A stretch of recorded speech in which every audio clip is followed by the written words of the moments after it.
AP Calculus section 7.2, page 2. We are going to start off finding that area enclosed by y equals 4 and y equals x minus 2 quantity squared. Again, we need to sketch a graph so that we can see what's going on here, get a visual.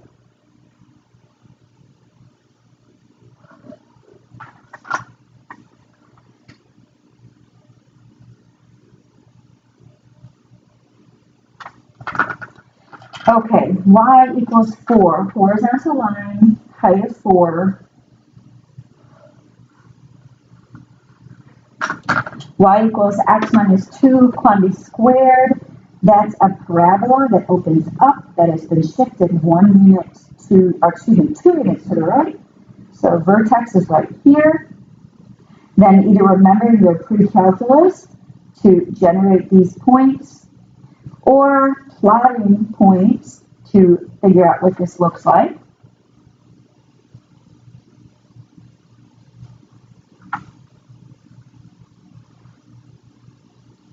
Here's this parabola. Y equals x minus 2 quantity squared. All right, now we want the area between those two, enclosed by those. So that's this.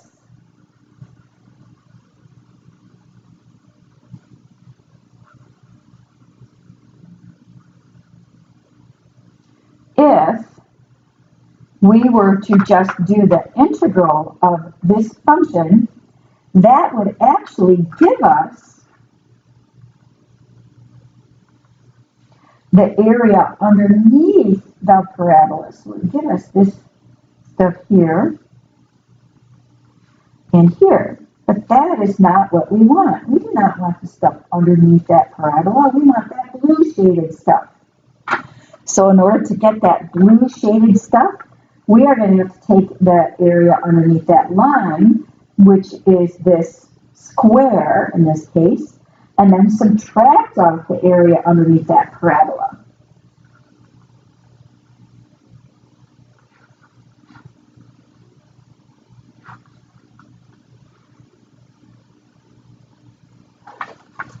Area of the square is 4 by 4, 16. Minus the area under this parabola is the integral from under that parabola starts 0, and it's going to stop at 4.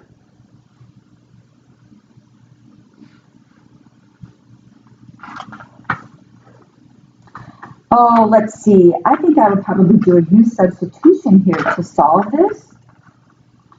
Let's let u equal x minus 2. Then du is dx. And we have then, oh, pretty quickly you should start to see this fall into place. Here's u squared du, changing our bounds. 0 minus 2, so negative 2. 4 minus 2 to a 2. Don't forget to anti-differentiate this before you evaluate. Some of you are forgetting to do the antiderivative. So the antiderivative of u squared is 1/3 u cubed, and we are going to evaluate that from negative 2 to 2, which would be 1/3 times 2 cubed minus 1/3 times a negative 2 cubed. So we have 8/3 minus negative 8/3, or 16/3. But we are not done, because we have to do all of this, and we have to do that area of that square minus the area under the parabola. And however you handle this, whether you get a common denominator with this 16 over 1, or whether you change that 16 over 3 into a mixed number,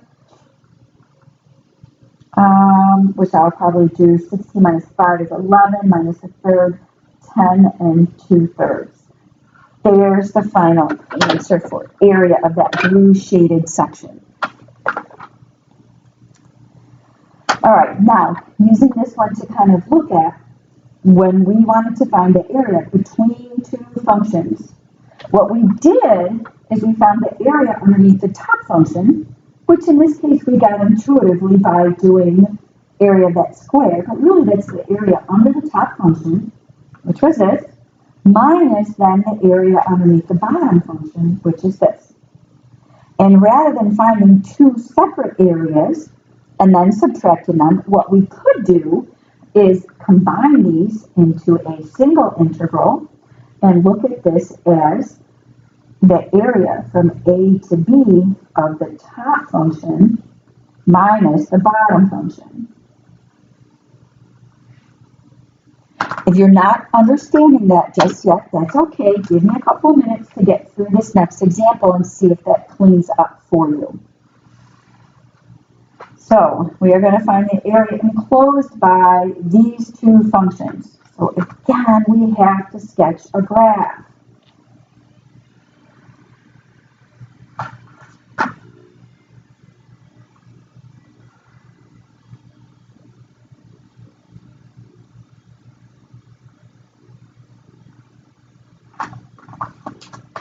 I'm just actually lining this one out to make it very accurate.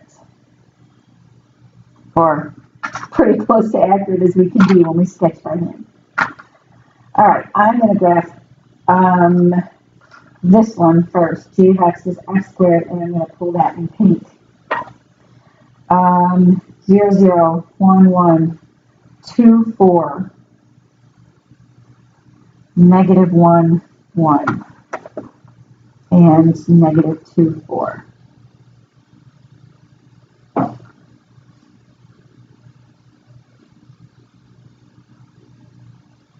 Looking like that. That is g of x. Now, f of x we know is a parabola that opens downward because of the negative leading coefficient. I am going to factor out negative x here so that we can find our zeros. We have a 0 at 0, and then 1 at 4. And we know parabolas are symmetric, so if we know where the two zeros are, we know the vertex has to be exactly halfway in between, so that will occur when x is 2. Plug in x is 2 here, that gives us a negative 2 times a negative 2, which is 4. So our vertex is at 2, 4.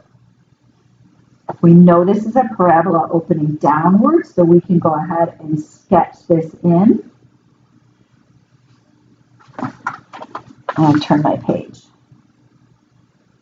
to get this nice curve.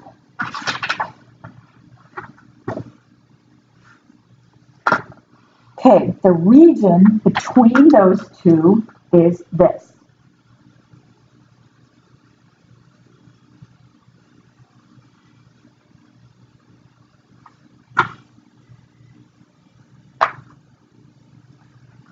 All right, when we want to find that area, we know we're going to do top minus bottom.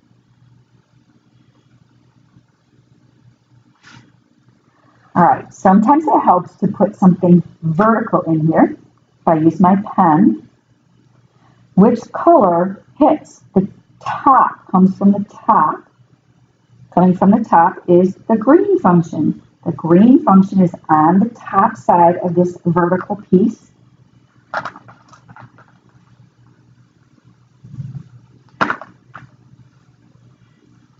And the bottom function then, again, looking vertical, what's on the bottom of this, the bottom function here is this pink one.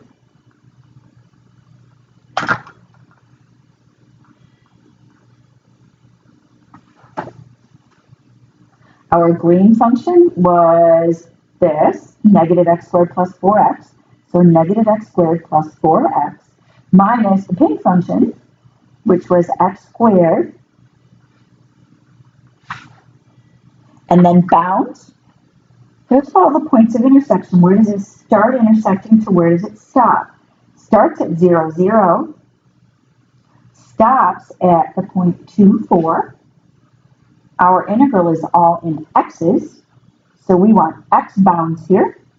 So x value 0 to x value here 2. Let's combine some like terms before we anti-differentiate. That's going to give us a negative 2x squared plus a 4x. Anti-differentiate here, we have negative 2/3 x cubed plus a 2x squared, evaluated from 0 to 2. Evaluating, negative 2/3 times 2 cubed plus 2 times 2 squared minus, when you substitute in a 0 to both pieces here, we get 0. I always write that. It just verifies that I actually, in fact, did plug in the 0. This is going to give us 8 times a negative 2, so negative 16/3 plus an 8. That 8's 24/3 minus 16/3 is 8/3, or as a mixed number, 2 and 2/3. Either one. There's your area. Okay, looking ahead to page 3, you absolutely need your calculator with you for page 3.